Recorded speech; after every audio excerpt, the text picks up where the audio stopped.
আজকে আপনাদের সাথে একটা কথা শেয়ার করব, যে কথা আমরা অনেকেই, বেশিরভাগ আমরা প্রবাসীরই এটা জানি এবং কি এটা বেশিরভাগই প্রবাসীদের সাথেই এই কাজগুলা হয়ে থাকে। সেটা হচ্ছে, যত প্রবাসীই এই প্রবাস জীবনে আসছে তারাই শুধু এই জিনিসটা বুঝতে পারে। প্রবাসে না আসলে কেউ এই জিনিসটা অনুভব করতে পারে না, বুঝতে পারে না। যখন একজন প্রবাসী প্রবাসে আসে, আসার পরে হয়তো কিছুদিন তার বা কয়েক বছর তার ভালোভাবেই চলে। যখন সে আস্তে আস্তে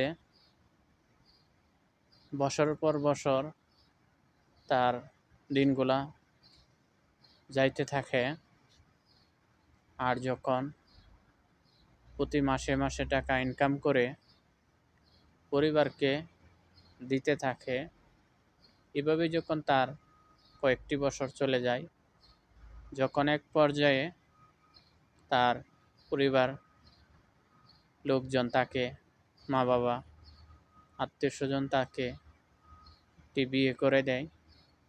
একটি বিয়ে করার পরই সে যখন কয়েক মাস দেশে থাকার পরে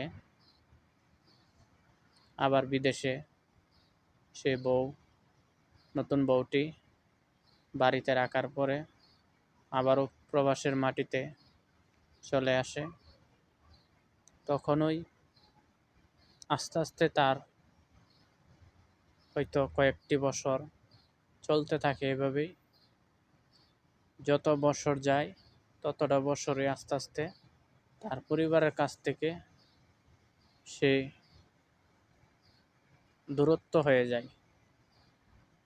এইটাই একমাত্র যারা প্রবাসে আসে তারাই এটা অনুভব করতে পারে এবং কি বুঝতে পারে। এর ছাড়া এই জিনিসটা কেউই বুঝতে পারে না, অনুভবও করতে পারে না। যখন তার এইভাবে কয়েকটি বছর চলে যায়, তখনই তার ফ্যামিলির সাথে আস্তে আস্তে তার দূরত্বটা বেড়ে যায়। সেই প্রবাসীর পরিবারের লোকজন আস্তে আস্তে তার কাছ থেকে দূরে সরে যায়।